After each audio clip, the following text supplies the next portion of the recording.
స్తోత్రం స్తోత్రం స్తోత్రం. ప్రభునందు మిక్కిలి ప్రియమైనటువంటి దేవుని బిడ్డలారా, సమయమైంది. నేను ప్రార్థన చేసి ప్రారంభిస్తూ ఉన్నాను.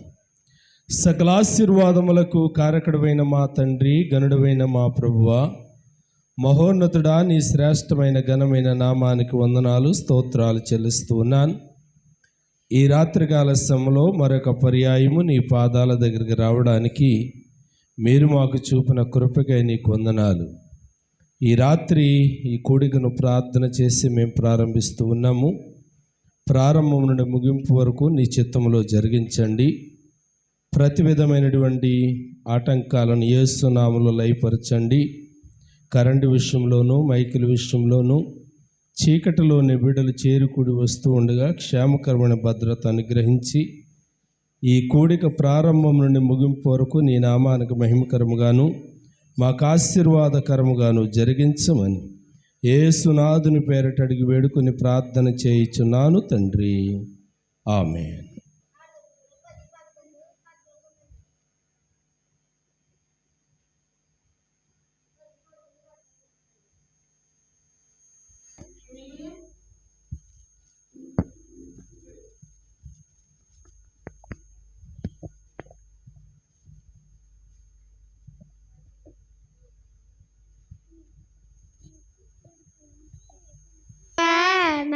సర్వం నీవయ్యా, నీవుంటే నాకు చాలు. తండ్రి దేవా, తండ్రి దేవా, నా సర్వం నీవయ్యా, నీవుంటే నాకు చాలు. నా ప్రియుడా, నా ప్రాణమా, నిన్ను ఆరాధించెదను. నా సేవమా, నా స్నేహమా, నిన్ను ఆరాధించెదను. నా ప్రియుడా, నా ప్రాణమా, నిన్ను ఆరాధించెదను. నా జీవమా, నా స్నేహమా, నిన్ను ఆరాధించెదను.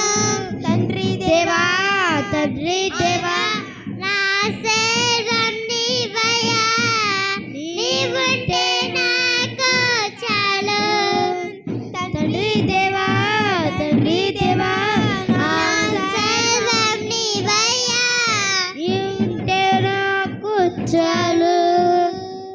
నా ప్రాణస్ని నా ప్రేమ వర్ణించుట నా వల్ల కాదయ్యా, నీ కార్యము వివరించుట నా బ్రతుకు చాలదయ్యా.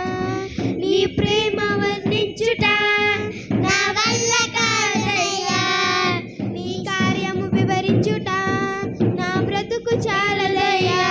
తండ్రి దేవా, ఆనందమా నీ వడిలో నాకు సుఖము.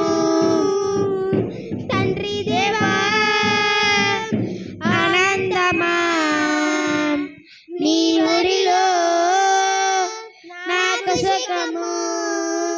తండ్రి దేవా, తండ్రి దేవా, నా సర్వం నీవయ్యా, నీవుంటే నాకు చాలు. తండ్రి దేవా, తండ్రి దేవా, నా సర్వం నీవయ్యా, నీవుంటే నాకు చాలు. నా ప్రాణ స్నేహితుడా, నీ సన్నిధి పరిమళమే జుట్టె తేనె కన్నా నీ ప్రేమ మధురమయ్యా. నా ప్రాణ స్నేహితుడా, నీ సన్నిధి పరిమళమే జుట్టె తేనె కన్నా నీ ప్రేమ మధురమయ్యా. తండ్రి దేవా, ఆనందమా నీ ఒడిలో నాకు సుఖము. తండ్రి దేవా, ఆనందమా నీ ఒడిలో నాకు సుఖము. తండ్రి దేవా, తండ్రి దేవా, నా సర్వం నీవయ్యా, నీవుంటే నాకు చాలు. తండ్రి దేవా, తండ్రి దేవా, నా సర్వం నీవయ్యా, నీవుంటే నాకు చాలు. నా ప్రియుడా నా ప్రాణమా నిన్ను ఆరాధించెదను, నా జీవమా నా స్నేహమా నిన్ను ఆరాధించెదను, నా ప్రియుడా నా ప్రాణమా నిన్ను ఆరాధించెదను, నా జీవమా నా స్నేహమా నిన్ను ఆరాధించెదను. తండ్రి దేవా ఆనందమా నీ వడిలో నాకు సుఖము, తండ్రి దేవా ఆనందమా నీ వడిలో నాకు సుఖము, తండ్రి దేవా నా సర్వం నీవయ్యా, నీ ఉంటే నాకు చాలు, తండ్రి దేవా నా సర్వం నీవయ్యా, నీ ఉంటే నాకు చాలు. హల్లెలూయా.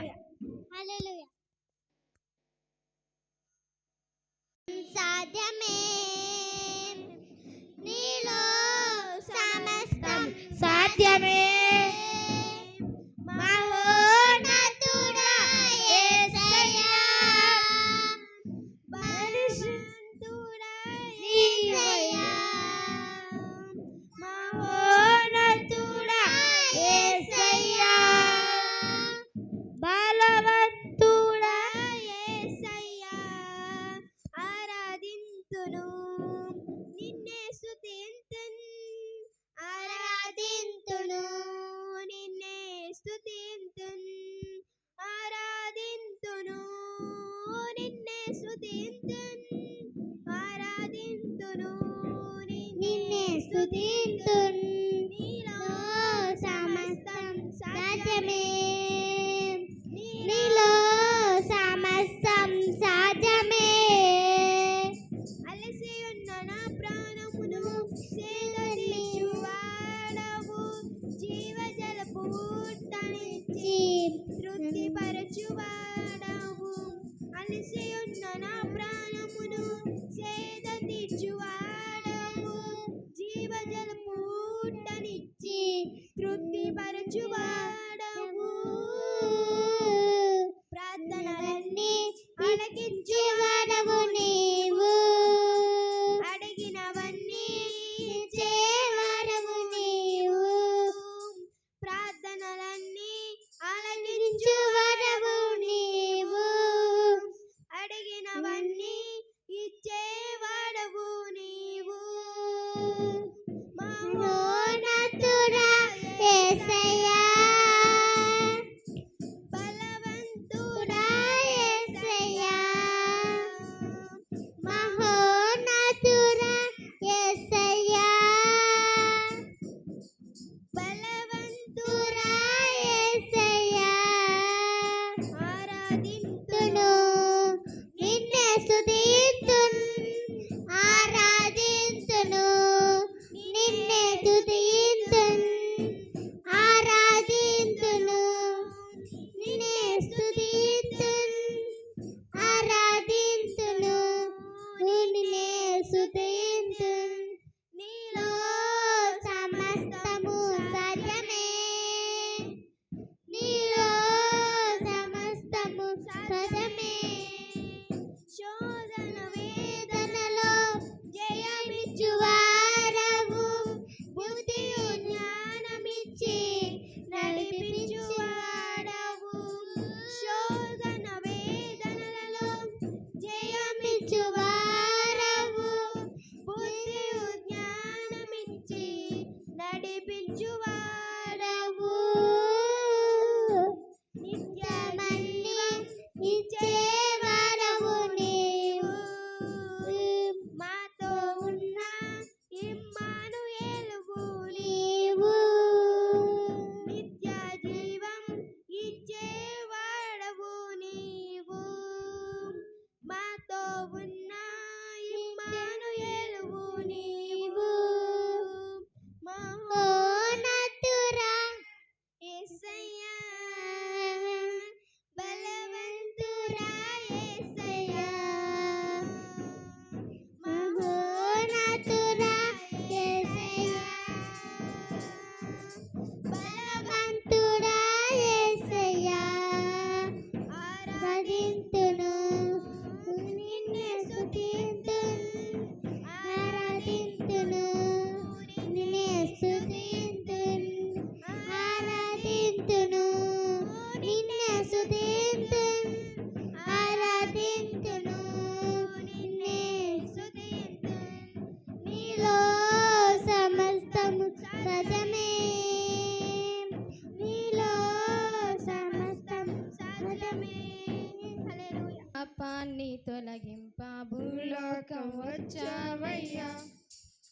మానవులు విడిపించి పరలోకమిచ్చుటకు సిలువాను మోసావయ్యా.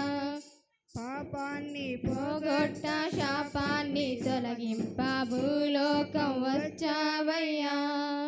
మానవులను విడిపించి పరలోకమిచ్చుటకు సిలువాను మోసావయ్యా. కన్నీరే తుడిచావయ్యా, సంతోషం ఇచ్చావయ్యా. కన్నీరే తుడిచావయ్యా, సంతోషం ఇచ్చావయ్యా.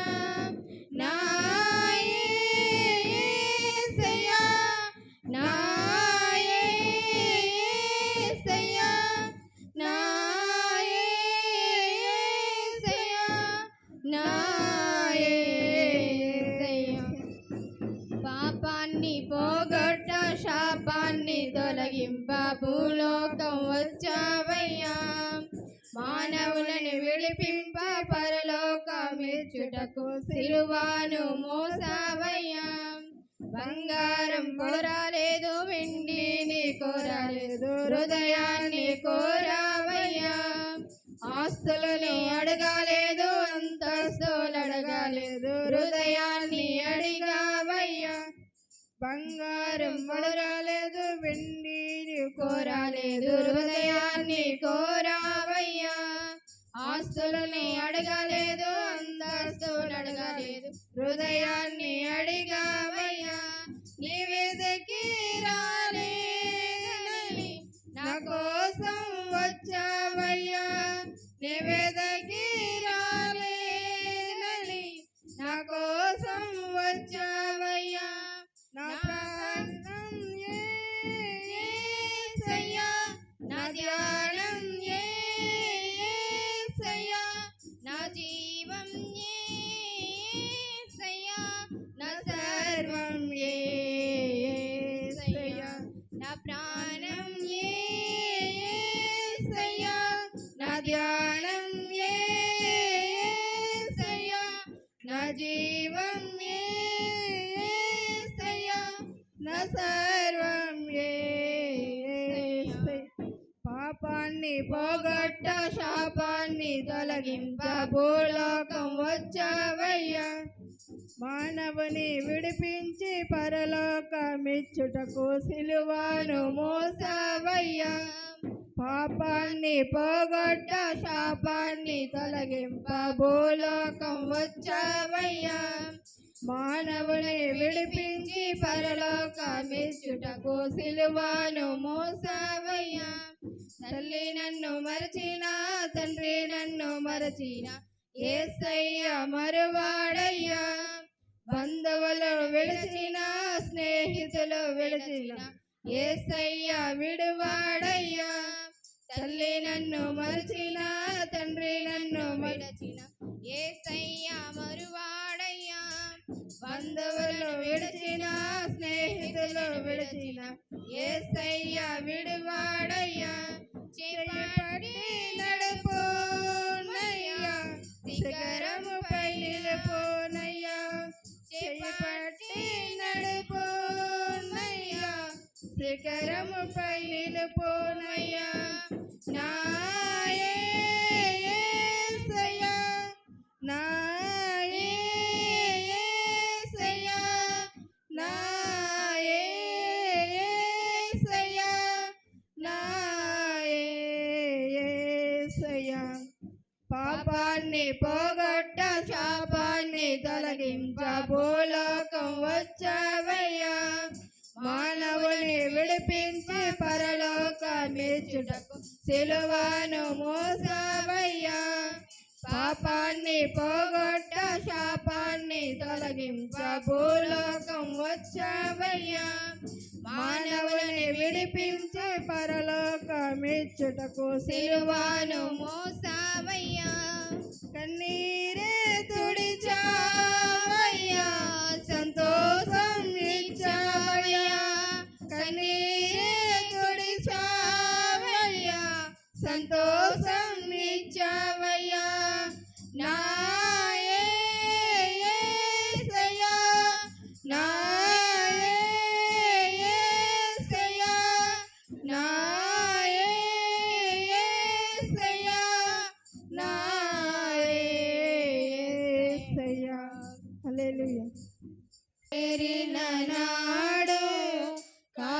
కాలుష్యములను కడిగి వేయున్ సిలువ చెంత చేరిన నాడు కాలుష్యములను కడిగి వేయు పౌలువలెను శిలావలెను పౌలువలెను శిలావలెను సిద్ధపడిన భక్తుల చూసి సిద్ధపడిన భక్తుల చూసి సిలువ చెంత చేరిన నాడు కాలుష్యములను కడిగి వేయు సిలువ చెంత చేరిన నాడు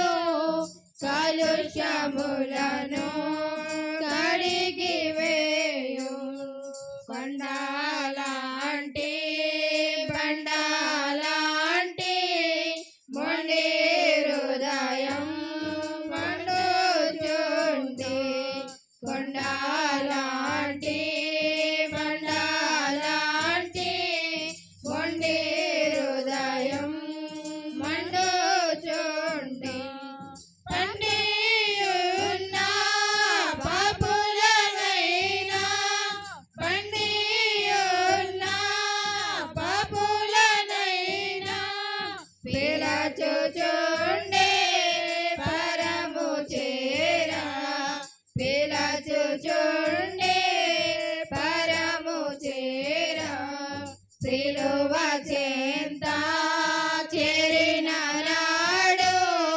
కాలుష్యములను కడిగి వేయు సిలువ చెంత చేరిన నాడు కాలుష్యములను కడిగి వేయు వంద గొర్రెల మంద నుండి ఒకటి తప్పి ఒంటరి ఆయే వంద గొర్రెల మంద నుండి ఒకటి తప్పి ఒంటరి ఆయే 99 గొర్రెలు విడచి 99 గొర్రెలు విడచి ఒంటరి ఆయే గొర్రెను వెదకి ఒంటరి అయినా గొర్రెను వెదకి సిలువ చెంత చేరిన నాడు కాలుష్యములను కడిగి వేయు సిలువ చెంత చేరిన నాడు కాలుష్యములను కడిగి వేయు తప్పిపోయిన కుమారుండు తండ్రిని విడచి తరలిపోయి తప్పిపోయిన కుమారుండు తండ్రిని విడచి తరలిపోయి తప్పు తెలిసి తిరిగి రాగా తప్పు తెలిసి తిరిగి రాగా తండ్రి అతని చేర్చుకొనెను తండ్రి అతని చేర్చుకొనెను సిలువ చెంత చేరిన నాడు కాలుష్యములను కడిగి వేయు సిలువ చెంత చేరిన నాడు కాలుష్యములను కడిగి వేయు పాపిరావా పాపము విడచి పరిశుద్ధుల విందులో చేరా పాపిరావా పాపము విడచి పరిశుద్ధుల విందులో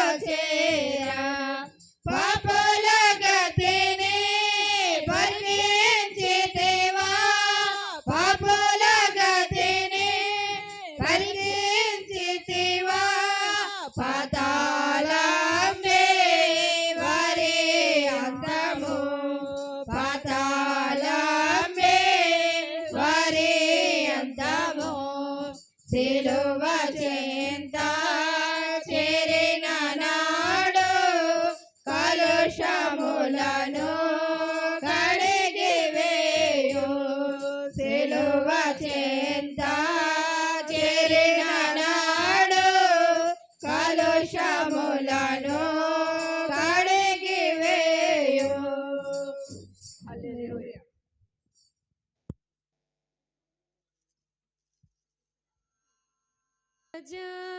रविकोटि तेज रमणीय साम्राज्य परिपालका राजाधिराजा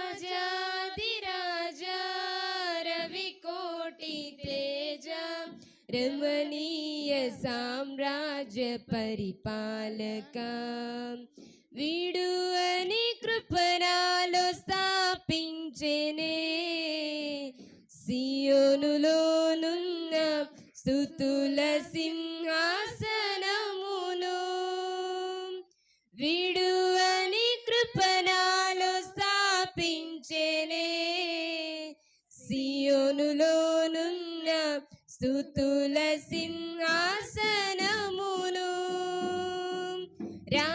రాజాదిరాజా రవికోటి తేజ రమణీయ సామ్రాజ్య పరిపాలక రాజాదిరాజా రవికోటి తేజ రమణీయ సామ్రాజ్య పరిపాలక వర్ణన కందని పరిపూర్ణమైనని మహిమ స్వరూపమును నా కొరకే త్యాగము చేసి వర్ణన కందని పరిపూర్ణమైనని మహిమ స్వరూపమును నా కొరకే త్యాగము చేసి కృపా సత్యములతో కాపాడుచున్నావు దినమెల్ల నీకి మహిమలను నేను ప్రకటించేదా కృపా సత్యములతో కాపాడుచున్నావు దినమెల్ల నీ కీర్తి మహిమలను నేను ప్రకటించేదా రాజాదిరాజా రవికోటి తేజ రమణీయ సామ్రాజ్య పరిపాలక రాజాదిరాజా రవికోటి తేజ రమణీయ సామ్రాజ్య పరిపాలక ఊహల కందని ఉన్నతమైనని ఉద్దేశములను నా ఎడల సఫలపరచి ఊహల కందని ఉన్నతమైనని ఉద్దేశములను నా ఎడల సఫలపరచి ఊరేగించుచున్నావు విజయోత్సవముతో యేసయ్య నీ కన్న తోడెవ్వరు లేరు ఈ ధరణిలో ఊరేగించుచున్నావు విజయోత్సవముతో యేసయ్య నీ కన్న తోడెవ్వరు లేరు ఈ ధరణిలో రాజాదిరాజా రవికోటి తేజ రమణీయ సామ్రాజ్య పరిపాలక రాజాదిరాజా రవికోటి తేజ రమణీయ సామ్రాజ్య పరిపాలక మకుటము ధరించిన మహారాజువైని సౌభాగ్యమును నా కొరకే సిద్ధపరచితివి మకుటము ధరించిన మహారాజువైని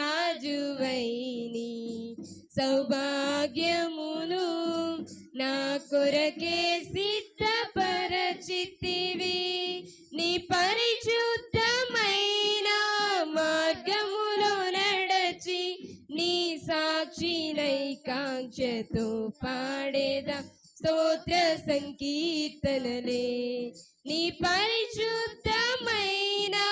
మార్గములో నడచి నీ సాక్షినై కాంక్షతో పాడేదా స్తోత్ర సంకీర్తనలే రాజాదిరాజ రవికోటి తేజ రమణీయ సామ్రాజ్య పరిపాలక రాజాదిరాజ రవికోటి తేజ రమణీయ సామ్రాజ్య పరిపాలక విడువని కృపణాలు స్థాపించెనే సియోనులోనున్న స్తుతుల సింహాసనమును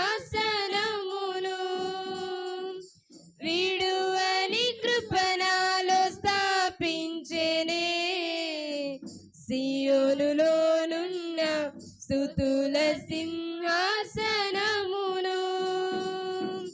రాజాదిరాజ రవికోటి తేజ రమణీయ సామ్రాజ్య పరిపాలక రాజాదిరాజ రవికోటి తేజ రమణీయ సామ్రాజ్య పరిపాలక. హల్లెలూయా.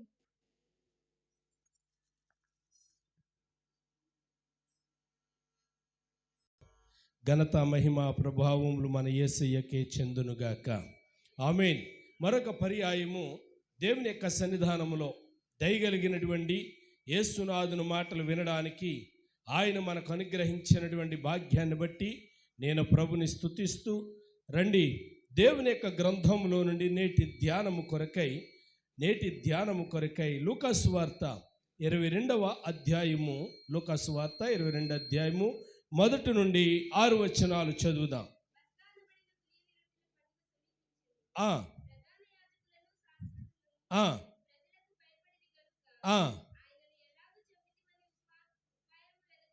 ఆ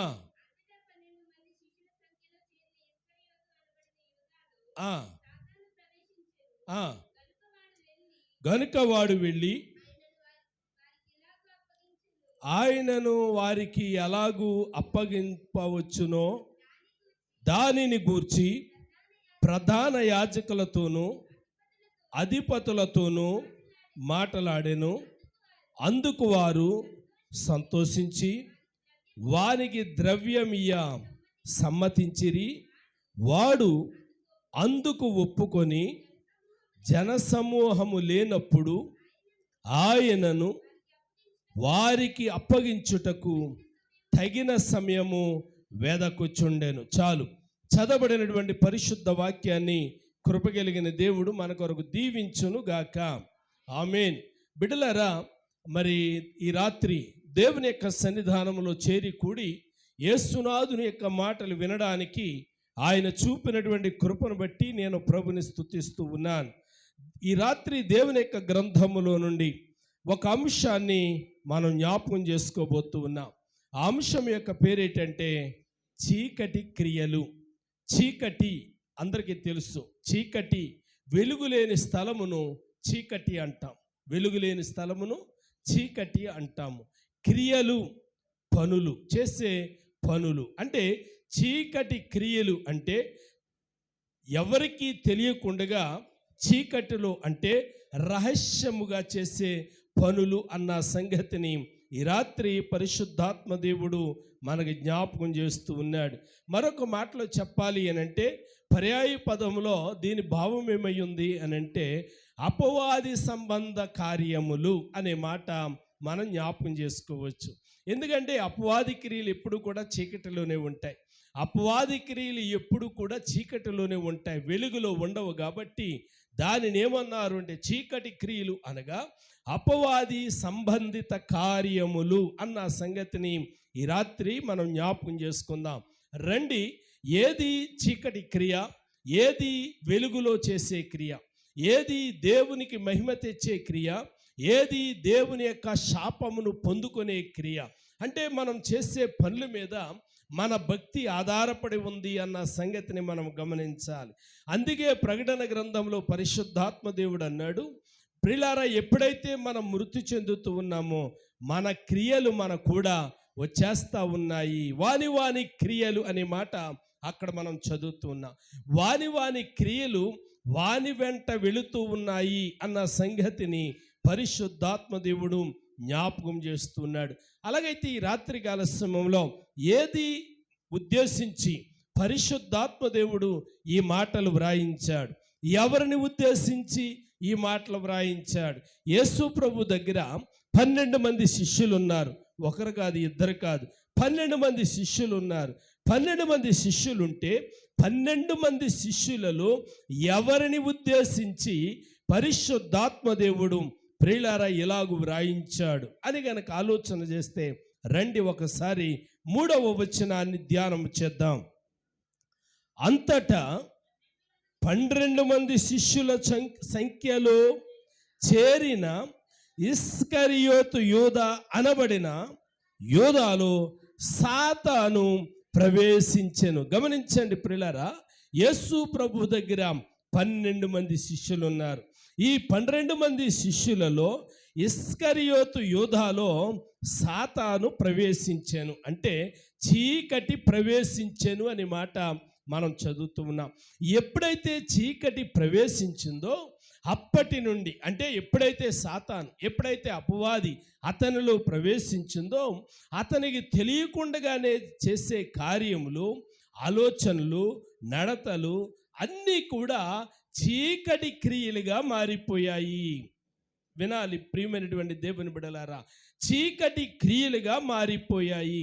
అంటే ప్రియులారా, దేవునికి ఇష్టమైనటువంటివి కాకుండా, సంఘానికి మేలుకరమైనటువంటివి కాకుండా, సంఘానికి సమాజానికి కూడా కీడు చేసే విషయాలుగా, సంఘానికి సమాజానికి కూడా కీడు చేసే తలంపులుగా, సంఘానికి సమాజానికి కూడా ప్రియులారా ఆయాసము కలిగించే క్రియలుగా ఇస్కరియోతు యూదా అనబడినటువంటి వాని క్రియలు మారిపోయినాయి అన్న సంగతిని మనం గమనించాలి. ఎందుకు అని కనుక ఆలోచన చేస్తే ఒకసారి యోహాను సువార్తలోనికి మనం వచ్చినట్లయితే, యోహాను సువార్త 3వ అధ్యాయము, యోహాను సువార్తలో నుండి 3వ అధ్యాయము 19వ వచనములో ఇలా వ్రాయబడి ఉంది. ఆ తీర్పు ఇదే, వెలుగు లోకములోనికి వచ్చెను గాని తమ క్రియలు చెడ్డవైనందున మనుష్యులు వెలుగును ప్రేమింపక చీకటినే ప్రేమించిరి. జాగ్రత్తగా ఈ మాట గనక మనం గమనించినట్లయితే, వెలుగు లోకములోనికి వచ్చెను. ఎవరు వెలుగు? క్రీస్తు ప్రభు వారే వెలుగు, దేవుడే వెలుగు. యోహాను సువార్తలో 1వ అధ్యాయంలో, యోహాను సువార్త 1వ అధ్యాయంలో ఆ వెలుగును గూర్చి ఆయన మాట్లాడుతూ ఉన్నాడు. 3-4 వచనాల్లో, కలిగి ఉన్నదేదియు ఆయన లేకుండా కలుగలేదు, ఆయనలో జీవముండెను, ఆ జీవము మనుష్యులకు వెలుగై ఉండెను, ఆ వెలుగు చీకటిలో ప్రకాశించుచున్నది గాని చీకటి దాని గ్రహింపకుండెను. వినండి ప్రియులారా, ఇప్పుడు వెలుగు ఎవరంటే ఆయనే వెలుగు. ఆయన లోకానికి ఎలాగొచ్చాడంటే వెలుగుగా వచ్చాడు. ఆయన ప్రియులారా లోకమునకు వెలుగై ఉన్నాడు, ఆయనలో జీవముండెను అనే మాట యోహాను స్వార్తలో మనం చదువుతూ ఉన్నాం. అలాగైతే ఈ రాత్రికాల సమయంలో 3వ అధ్యాయంలో 19వ వచనంలో ఇందాక మనం చదువుకున్నాం, ఆ వెలుగు లోకములోనికి వచ్చాను. వినండి బిడ్డలారా, ఆయన లోకములోనికి వచ్చాడు, ఆ వెలుగు ప్రకాశిస్తూ ఉంది. అంటే ఆ వెలుగు అయినటువంటి క్రీస్తు ప్రభువారు శిష్యులతో ఉన్నాడు, సంఘముతో ఉన్నాడు, సమాజముతో ఉన్నాడు. కానీ ఇక్కడ మనం ఆలోచన చేసినట్లయితే వారు తమ క్రియలు చెడ్డవైనందున మనుష్యులు వెలుగును ప్రేమింపక, వినండి బిడ్డలారా, వారి క్రియలు చెడ్డవైనందున, ఆలోచనలో మంచి లేదు, ఆలోచనలలో కుయుక్తి. ఇప్పుడు ప్రియులారా, ఆ ఇస్కరియోతు యూదా ఒక రహస్య ఒప్పందం చేసుకున్నాడు. ఏంటి ఆ ఒప్పందము అని కనుక ఆలోచన చేస్తే, ఆయనను నేను మీకు పట్టేస్తాను, నాకేమిస్తారు? చీకటి ఒప్పందం, వెలుగులో చేసుకున్న ఒప్పందం కాదు, పాపపు ఒప్పందం, సాతానుతో చేసుకున్న ఒప్పందం. ఆయనను నేను మీకు పట్టిస్తాను, నాకు మీరు ఏమిస్తారు అని చెప్పి చీకటి ఒప్పందం చేసుకున్నాడు. కాబట్టి ఆ వెలుగు లోకములోనికి వచ్చింది కానీ వెలుగును ప్రేమింపక. ఎందుకు ప్రేమించలేదు? వారి క్రియలు చెడ్డవైనందున. ఇప్పుడు ఇస్కరియోతు యూదా క్రియలు ఎలాగున్నాయి అని అంటే, దేవునికి తెలివా తెలుసు, క్రీస్తుకు తెలియదా తెలుసు, అయినా ఆయనను ప్రేమిస్తూ ఉన్నాడు. బిడ్డలారా, ఇప్పుడు ఇస్కరియోతు యూదా క్రియలు చెడ్డవైనందున ఆ వెలుగును ప్రేమింపక చీకటినే ప్రేమించిరి. చీకటి అనగా పాపము, చీకటి అనగా లోకం, చీకటి అనగా సాతానునే ప్రేమించిరి అనే మాట మనం చదువుతూ ఉన్నాం. 20వ వచనం చూడండి. దుష్కార్యము చేయు ప్రతివాడు వెలుగును ద్వేషించును. వినండి బిడ్డలారా, దుష్కార్యము చేయువాడు అంటే పాపము చేయువాడు, నీతి మాలిన పనులు చేయువాడు, సరైనటువంటి ఆలోచన చేయనివాడు, ప్రియులారా, వాడు వెలుగును ద్వేషిస్తాడట. ఎందుకు వెలుగును ద్వేషిస్తాడు? ప్రియులారా, వాని క్రియలు దుష్క్రియలుగా కనబడకుండునట్లు. అంటే వాడి గనక వెలుగులోనికి వస్తే వాడి దుష్క్రియలు, అన్యాయపు క్రియలు, చీకటి క్రియలు, పాపపు ఆలోచనలు కనబడతాయి అని చెప్పి, ప్రియులారా, అటువంటి వారు వారి క్రియలు కనబడకుండునట్లు వెలుగునొద్దకు రారు అనే మాట మనం చదువుతూ ఉన్నాం. అయితే ఈ రాత్రికాల సమయంలో మనం ఎవరిని గురించి జ్ఞాపకం చేసుకుంటూ ఉన్నాము అని అంటే, ఇస్కరియోతు యూదాను గురించి జ్ఞాపకం చేసుకుంటూ ఉన్నాం. ఈ ఇస్కరియోతు యూదా యోహాను సువార్తలోనే 13వ అధ్యాయం, యోహాను సువార్త 13వ అధ్యాయంలో 27వ వచనంలో వ్రాయబడి ఉంది, వాడు ఆ ముక్క పుచ్చుకొనగానే సాతాను వానిలో ప్రవేశించెను. ప్రియులారా, యేసు నీవు చేయుచున్నది త్వరగా చేయుమని వానితో చెప్పగా, ఆయన ఎందు నిమిత్తము అతనితో అలాగు చెప్పును, అది భోజనమునకు కూర్చుండిన వారిలో ఎవరికి నీ తెలియలేదు. ఆయనకు మాత్రమే తెలుసు. వినండి, యోధాకు మాత్రమే తెలుసు. ఇక్కడ మనం చదువుతూ ఉన్నాము. ప్రియులారా, పస్కా విందులో ఆ టేబుల్ మీద 12 మంది యేసు ప్రభు వారు కూర్చొని ఉంటూ ఉండగా ఆయన ప్రార్థన చేసి రొట్టెనిచ్చాడు, ప్రార్థన చేసి రసాన్ని ఇచ్చాడు. ప్రియులారా, ప్రార్థన చేసి ఆ బల్ల ఇచ్చిన తర్వాత ఆ రొట్టె ముక్క పుచ్చుకున్న వెంటనే ఎవరిలోని? ఇస్కరియోతు యూదాలో ఏం ప్రవేశించిందంట? అపవాది, చీకటి, సాతాను ప్రవేశించింది. వెంట ఏం చేశాడు అని అంటే, అక్కడ నుండి ప్రియులారా బయటికి వెళ్ళిపోయాడు. అక్కడ మనం చదువుతూ ఉన్నాము, అది రాత్రి వేళ, అంటే చీకటి అన్న సంగతిని మనము గమనించాలి. చీకటి కార్యమును ప్రియులారా జరిగించే వ్యక్తిగా యోధా ఉండడం ఎంతో విచారకరం. చీకటి కార్యాలని జరిగించేవాడుగా యోధా ఉండడం చాలా విచారకరం. ఎందుకు అనంటే, యేసు ప్రభు నమ్మిన వారిలో యోధా కూడా ఒకడు. 12 మందిని కూడా దేవుడు నమ్మి తనతో కూడా ఉంచుకున్నాడు. 12 మందిని కూడా తనతో ఉంచుకొని 3.5 సంవత్సరాలు ఆయన అధికారం ఇచ్చాడు. ఎలాంటి అధికారం అనంటే, క్రీస్తు ప్రభువుకు ఉన్నటువంటి అధికారాన్ని 12 మందికి ఇచ్చాడు. ఈ 12 మంది ప్రార్థన చేస్తూ ఉంటే రోగులు బాగవుతూ ఉన్నారు, కుష్ఠరోగులు బాగవుతూ ఉన్నారు, పక్షవాయువు కలిగిన వారు బాగవుతూ ఉన్నారు. ప్రియులారా, జ్వరంతో ఉన్నవారు, వీరు నీడ పడితే బాగైపోతున్నారు, వీడు మాట పలికితే బాగైపోతున్నారు. ఎంత శక్తిని దేవుడు 12 మందికి కూడా ఇచ్చాడు. ప్రియులారా, క్రీస్తుతో కూడా 3.5 సంవత్సరాలు నడిచారు. దేవునికి స్తోత్రం. ఎంతకాలమమ్మ? 3.5 సంవత్సరాలు ఏ తండ్రితో కూడా నడిచారు. 3.5 సంవత్సరాలు నడిచి ఇప్పుడు ప్రియులారా లోకంతో చీకటి ఒప్పందం చేసుకోవటం అంటే ఎంత బాధాకరమో కదా. భక్తుడు కీర్తనకారుడు కీర్తనల గ్రంథములు అంటాడు, నాతో కూడా భోజనము చేసిన వాడే నన్ను తన్నుటగుతనా మడమని. ఎంత విచారకరమో కదండి. బయటోడెవడు మన మీద తిరగబడితే మనం బాధపడమేమో, బయటోడు ఎవడో ప్రియులారా మన మీదకి వస్తే మనం బాధపడమేమో. ప్రియులారా, నన్ను నమ్మినటువంటి వారు 3.5 సంవత్సరాలు ప్రభుతో ఉన్నటువంటి వారు ప్రభు ప్రియులారా అన్ని అధికారాలు ఇచ్చి 3.5 సంవత్సరాలు వారిని పోషించిన దేవుణ్ణి ప్రియులారా నిజంగా ఎంత విచారకరం అంటే యోధ ఆ స్థానంలో ఉండటం అది చాలా బాధాకరం. యోధ ఆ పరిస్థితుల్లో ఉండడం చాలా బాధాకరం. 12 మందిలో నుండి కాకుండా మరెవరైనా చేస్తుండుంటే అది అంత బాధ కాకపోయినేమో. అది యోధా చేయటము, అది యోధా చెయ్యటము చాలా బాధాకరం. క్రీస్తు ప్రభు వారు కూడా తట్టుకోలేకపోయారు. నాతో భోజనం చేసిన వాడే.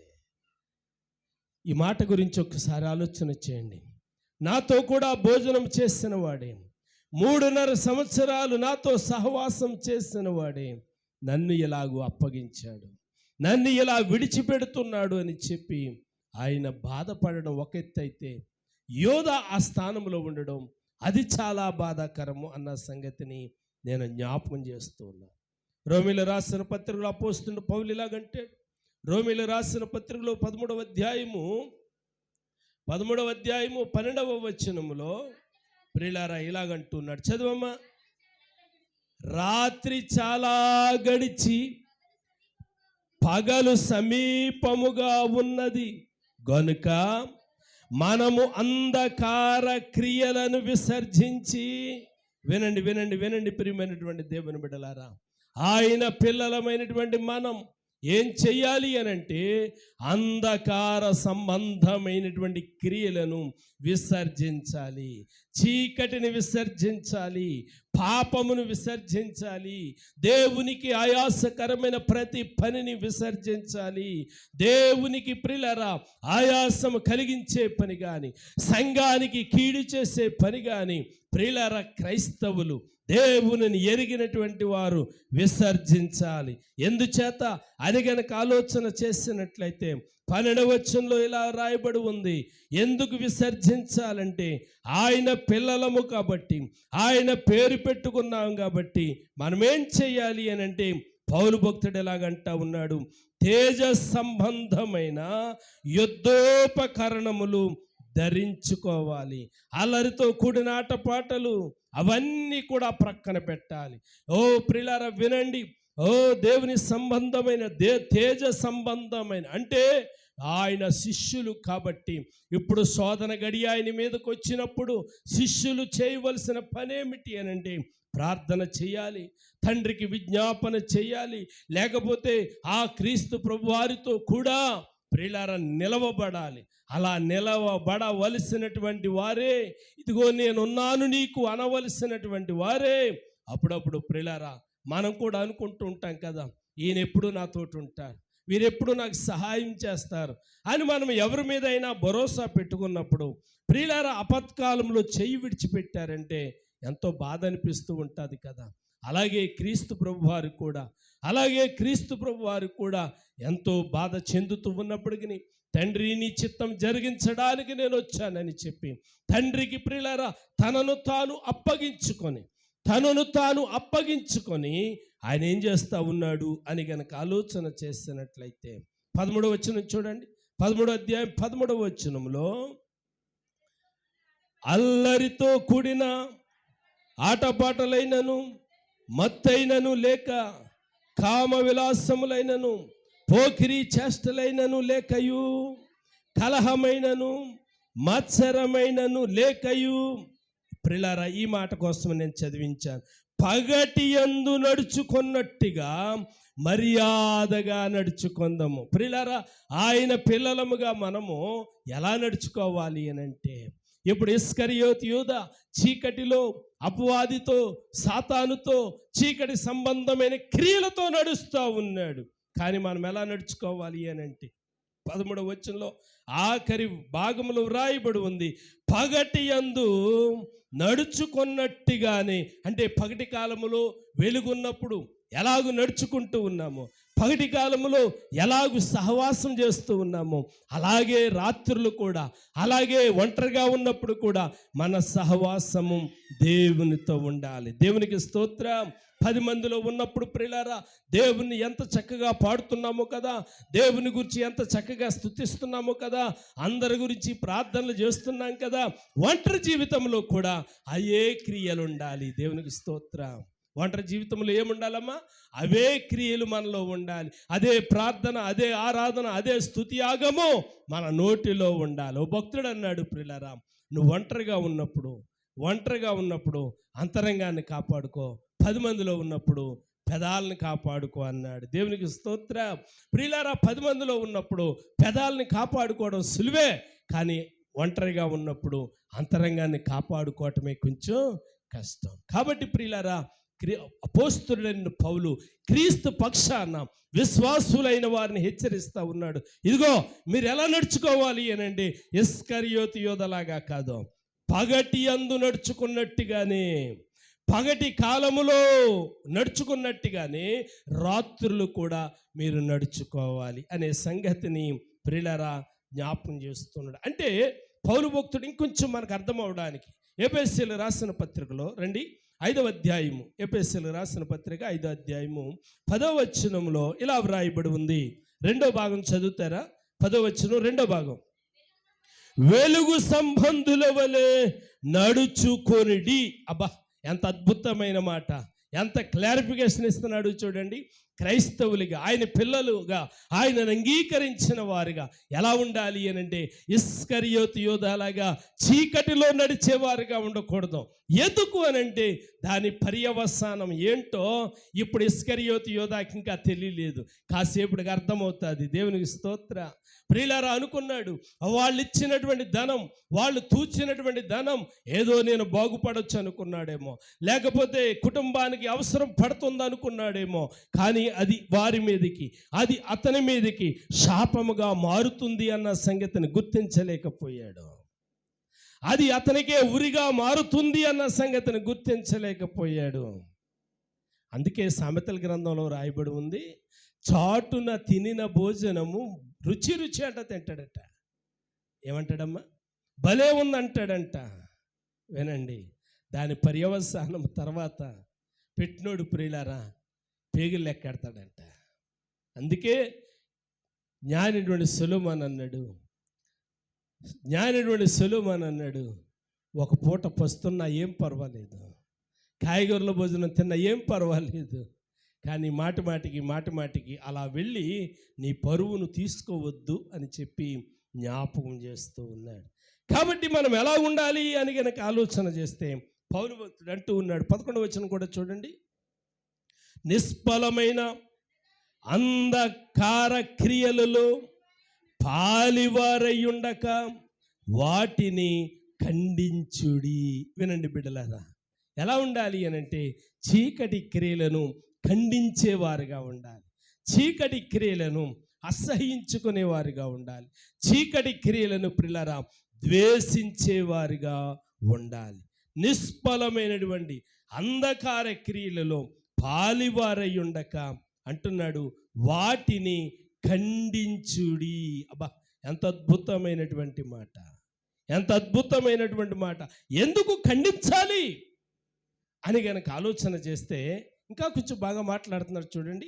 5వ అధ్యాయము 8వ వచనం, 5వ అధ్యాయము 8వ వచనం. మీరు పూర్వమందు చీకటి అయింటిరి, ఇప్పుడైతే ప్రభువునందు వెలుగయ్యున్నారు. అబ్బా గమనించండి, అంటే యేసుక్రీస్తును అంగీకరించక ముందు చీకటి అయి ఉన్నారు, ఇప్పుడు మీరు వెలుగై ఉన్నారు, ఇప్పుడు మీరు లోకానికి వెలుగై ఉన్నారు. ఇప్పుడు ఆ వెలుగును ఆర్పుకొని మరలా చీకటిలో ప్రవేశించకండి. దేవునికి స్తోత్రం కలిగిన గాక. ఏదైతే వెలుగును కలిగి ఉన్నారో ఆ వెలుగును కొనసాగింపనీయుడి, ఆ వెలుగును ఇంకా ముందుకు తీసుకుని వెళ్ళండి. ఇంకా మీరు చీకటిలోనికి వెళ్ళకండి, ఇంకా మీరు పాపంలోనికి వెళ్ళకండి అన్న సంగతిని బిడ్డలారా ఆయన జ్ఞాపకం చేస్తున్నాడు. మత్తయి సువార్త 5వ అధ్యాయం 14వ వచనంలో ఇలాగ ఆయన జ్ఞాపకం చేస్తూ ఉన్నాడు. 5:14, మీరు లోకమునకు వెలుగై ఉన్నారు. వినండి వినండి బిడ్డలారా, మీరు లోకమునకు ఏమై ఉన్నారమ్మా? వెలుగై ఉన్నారు, వెలుగై ఉన్నారు. కాబట్టి వెలుగులో ఉన్నటువంటి వారికి కొరింథీ 2వ పత్రిక 6వ అధ్యాయం 14 వచనం చూడండి. వెలుగులో ఉన్నటువంటి వారికి 2 కొరింథీ 6:14 చూడండి ప్రియులారా, మీరు లోకమునకు వెలుగై ఉన్నారు కాబట్టి వెలుగై ఉన్నటువంటి మీరు చదవమ్మా. చూడండి ప్రియులారా, చూడండి మీరు లోకమునకు వెలుగై ఉన్నారు కాబట్టి ఇప్పుడు పరిశుద్ధాత్మదేవుడు చెప్పే సంగతి ఏంటంటే పరిశుద్ధాత్మదేవుడు చెప్పే సంగతి ఏంటంటే వెలుగునకు చీకటితో ఏమి సంబంధం, వెలుగునకు చీకటితో ఏమి పొత్తు, వెలుగునకు చీకటితో ఏమి అవసరం. మీరు వెలుగై ఉన్నారు కాబట్టి లోకమునకు మీరు వెలుగై ఉన్నారు, మీరు లోకమును వెలిగించేవారుగా ఉన్నారు కాబట్టి మీకు చీకటితో సంబంధం లేదు, మీకు చీకటితో సంబంధం లేదు. అదే వచనములో కొంచెం పైన మనం చదివాము, నీతికి దుర్నీతితో ఏమి సాంగత్యం. ఇంకా ముందుకు వస్తే అవిశ్వాసులతో మీకు ఏమి సంబంధం అంటే అవిశ్వాసులతో జోడిగా ఉండొద్దు. ఎందుకో తెలుసా? వారితో మీకు సంబంధం లేదు. మీరు విశ్వాసులు, మీరు వెలుగులో ఉన్నారు, వారి చీకటిలో ఉన్నారు, వారితో మీరు జోడిగా ఉండకండి. మీరు నీతిమంతులు, వారు దుర్నీతిలో ఉన్నారు, వారితో మీరు జోడిగా ఉండకండి. మీరు వెలుగులో ఉన్నారు, వారి చీకటిలో ఉన్నారు, వారితో మీకు పొత్తేమిటి? వినండి ప్రియమైనటువంటి దేవుని బిడ్డలారా, కొరింథీ మొదటి పత్రికలో 15వ అధ్యాయంలో 33వ వచనంలో ఇలాగూ పరిశుద్ధాత్మ దేవుడు జ్ఞాపకం చేస్తున్నాడు. దుష్ట సాంగత్యము మంచి నడవడిని చేరుపును. వినండి, వెలుగులో ఉన్నటువంటి వారు ఎవరు అనంటే ప్రియులారా, వెలుగులో ఉన్నవారు నీతిమంతులైన వారు, ఆయనను అంగీకరించిన వారు, ఆయనకు సంబంధించిన వారు. ఇప్పుడు ప్రియులారా, నీతిమంతుల అవిశ్వాసంతో జోడిగా ఉంటే, వెలుగులో ఉన్నవారు చీకటిలో ఉన్నవారితో ఉంటే, ప్రియులారా అవిశ్వాసంలో ఉన్నవారితో విశ్వాసులైనటువంటి వారు ఉంటే ఏం జరుగుతుంది అనంటే పౌలు భక్తుడు అంటాడు, దుష్ట సాంగత్యము మంచి నడవడిని చేరుపును. ఇప్పుడు క్రీస్తుతో ఉన్నటువంటి ఇస్కరియోతు యోధాను ప్రియులారా, వారి సాంగత్యము, వారి సహవాసము ఎక్కడికి తీసుకుని వెళ్ళింది అంటే ఇస్కరియోతు యోధా ఉరివేసుకొని చనిపోయేటట్టుగా తీసుకుని వెళ్ళింది. నేను ముగించే ముందు నేను జ్ఞాపకం చేస్తూ ఉన్నాను, నీ సహవాసం ఎవరితో, నీ విశ్వాసం ఎవరితో, నువ్వెవరితో కలిసి నడుస్తూ ఉన్నావు? విశ్వాసులతోనా అవిశ్వాసులతోనా? వెలుగు మయమై ఉన్నావు, నీవు రక్షణ పొందిన వాడువై ఉన్నావు, మరి నువ్వెవరితో నడుస్తూ ఉన్నావు? నువ్వెవరితో కలిసి సహవాసం చేస్తూ ఉన్నావు? ఒకసారి మనల్ని మనం పరీక్షించుకుందాం. నేను అడగట్లేదు మీ సహవాసం ఎవరితో అని, నీవుగా ఒకసారి ఆలోచించుకోండి. మీ సహవాసం ఎవరితో ఉంది? చీకటిలో ఉన్నవారితోనా, వెలుగులో ఉన్నవారితోనా, అవిశ్వాసులతోనా, విశ్వాసులతోనా? ప్రియులారా, దేవునికి ఆయాసం కలిగించే వారితోనా, లేక దేవునికి మహిమ తెచ్చే వారితోనా? తల వంచండి, కన్నులు మూయండి, ప్రార్థన చేద్దాం. క్రీస్తు ప్రభు వారి ఆఖరిగా జ్ఞాపకం చేస్తూ ఉన్నారు. కీర్తనల గ్రంథంలో మొదటి కీర్తన మనం చదువుతూ ఉన్నప్పుడు, దుష్టులతో జాగ్రత్త, పాపులతో జాగ్రత్త, అపహాసుకులతో జాగ్రత్త. మరి ఇన్ని తెలిసినటువంటి మన సహవాసము ఎవరితో ఉంటుంది? ప్రార్థన చేద్దాం. తల వంచండి, అందరూ కూడా ఒక్కసారి కన్నులు మూయండి. ఇంకెవరు మాట్లాడకూడదు, ఎవరు అటు ఇటు చూడకూడదు. కన్నులు మూసుకుందాం. ఒక్క నిమిషం ప్రార్థన చేద్దాం, పరీక్షించుకుందాం, పరిశీలించుకుందాం. ప్రభువా, నా సహవాసం నా విశ్వాసమునకు సరిపోయిన వారితోనే కానీ అవిశ్వాసులతో కాదు ప్రభు అని దేవునికి ఒక మాట ఇచ్చి ఇక్కడి నుంచి మనం వెళ్దాం. స్తోత్రం. పరిశుద్ధుడైన మా తండ్రి, గనుడైన మా ప్రభువా, మహోన్నతుడా, నీకు వందనాలు. ఈ రాత్రికాల సమయంలో నాయన సిలువ సువార్త కూడికలోనికి నాయన మీరు మమ్మల్ని ప్రవేశపెట్టారు. దయగలిగిన మాటలు వినడానికి మమ్మల్ని బలపరిచారు. నీ పాదాల దగ్గర కూర్చోవడానికి సహాయం చేశారు. అందుకు నీకు వందనాలు. తిరిగి మరలా గృహాలకు వెళ్తూ ఉన్నాం. సహాయం చేయండి. మా మార్గమంచట్లో తోడై ఉండండి. విన్న వాక్యం మా హృదయంలో ఫలింపచేయండి. యేసు నామమున అడుగుచూ ఉన్నాను తండ్రి, ఆమేన్. తండ్రి కుమార త్రియేక దేవుని సన్నిధి సకల పరిశుద్ధులకు తోడుగా ఉండునుగాక. ఆమేన్. యేసు రక్తమే జయ. ప్రభు యేసు నామమునకు సంపూర్ణ విజయం కలుగునుగాక. ఆమేన్. ఆమేన్. అందరికీ వందనాలు.